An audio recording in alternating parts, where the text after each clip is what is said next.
Halo teman-teman semua, ada kabar super penting nih buat kalian yang lagi berjuang buat CPNS 2024. Panduan resmi untuk seleksi kompetensi bidang atau yang kita kenal sebagai SKB akhirnya dirilis. Dan ini loh bukan info kaleng-kaleng atau rangkuman dari mana-mana ya. Ini benar-benar dokumen resmi yang dikeluarin langsung sama pemerintah.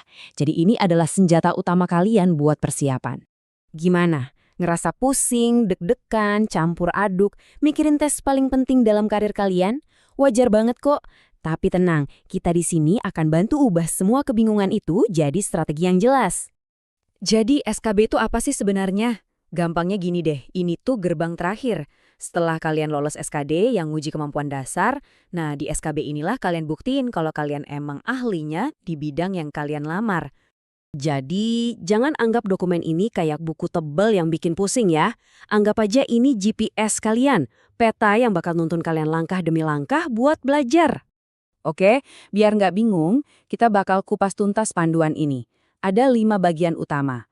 Kita mulai dari info soal panduannya, pahami ujiannya, cara baca dokumennya, bedah materinya, sampai cara bikin rencana belajar. Siap? Oke, kita masuk bagian pertama. Kita mulai dari yang paling fundamental, yaitu status resmi dokumen ini. Kenapa ini penting? Supaya kalian tahu ini satu-satunya acuan yang paling bisa dipercaya. Nah, ini dia buktinya. Ada nomor surat resminya loh.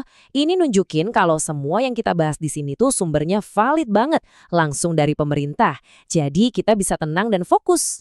Lanjut yuk ke bagian 2, kita perlu paham dulu kenapa sih tes SKB ini jadi penentu banget. Apa sebenarnya tujuan dari ujian ini? Nih, kutipan resminya bilang tujuannya itu untuk menilai kesesuaian intinya apa? Simpelnya gini, pemerintah mau mastiin kalian itu emang klik sama kerjaan yang dilamar. Jadi ini bukan soal menjebak, tapi soal nyali orang yang paling cocok. Oke, sekarang kita masuk ke bagian yang paling praktis. Dokumennya kan tebel tuh, 103 halaman. Jangan panik dulu, saya kasih tahu cara gampang buat nemuin materi khusus buat kamu. Nanti pas kalian buka filenya, halaman-halaman awal itu isinya daftar nama jabatan yang panjang banget, kayak gini nih contohnya. Oke, langkah pertama, dan ini paling penting ya, scroll pelan-pelan, cari nama jabatan yang persis sama dengan yang kalian lamar. Gunakan fitur find atau search biar cepet. Jangan sampai salah baca atau ketuker loh. Nah, kalau udah ketemu jabatannya, kalian bakal lihat materinya dibagi-bagi jadi beberapa bagian. Sekarang kita bedah yuk, apa sih maksudnya? Pada dasarnya, materi kalian itu ada 2 jenis, kemampuan umum dan kemampuan khusus. Biar gampang, bayangin gini. Kemampuan umum itu kayak wawasan dasarnya, pengetahuan luasnya soal bidang itu. Nah, kemampuan khusus itu detailnya, skill teknis yang bakal kalian kerjain sehari-hari. Kita ambil contoh ya, misal kalian daftar jadi analis data ilmiah. Kompetensi umumnya itu ya seputar konsep-konsep gedenya, kayak pengenalan ilmu data secara umum, cara ngelola data ilmiah, semacam itu.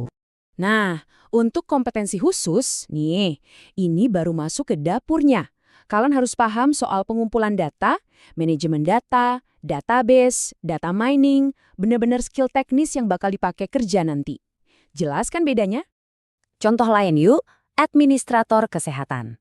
Kemampuan umumnya itu soal aturan main di dunia kesehatan, jadi harus paham peraturan kepegawaian, kebijakan kesehatan, sampai struktur organisasinya. Terus kemampuan khususnya gimana? Nah, ini lebih ke prakteknya. Ngurusin izin Vaskes, akreditasi, sertifikasi, pokoknya tugas-tugas administratif yang spesifik banget di bidang kesehatan. Beda total kan sama analis data tadi? Oke, sekarang kalian udah tahu materi apa aja yang harus dipelajari. Pertanyaan selanjutnya, terus gimana? Nah, di bagian terakhir ini, kita akan susun jadi sebuah rencana belajar yang konkret. Simpel aja, cuma ada 4 langkah. Pertama, catat semua topik buat jabatan kalian. Kedua, kumpulin bahannya. Bisa dari undang-undang, buku, jurnal. Ketiga, bikin jadwal yang realistis. Dan keempat, yang paling penting, banyak latihan dan review. Jangan cuma dibaca ya. Intinya apa teman-teman? Berhenti belajar ngasal. Dengan panduan ini, semua energi dan waktu belajar kalian jadi lebih fokus dan tepat sasaran. Nggak ada lagi materi yang sia-sia dipelajari.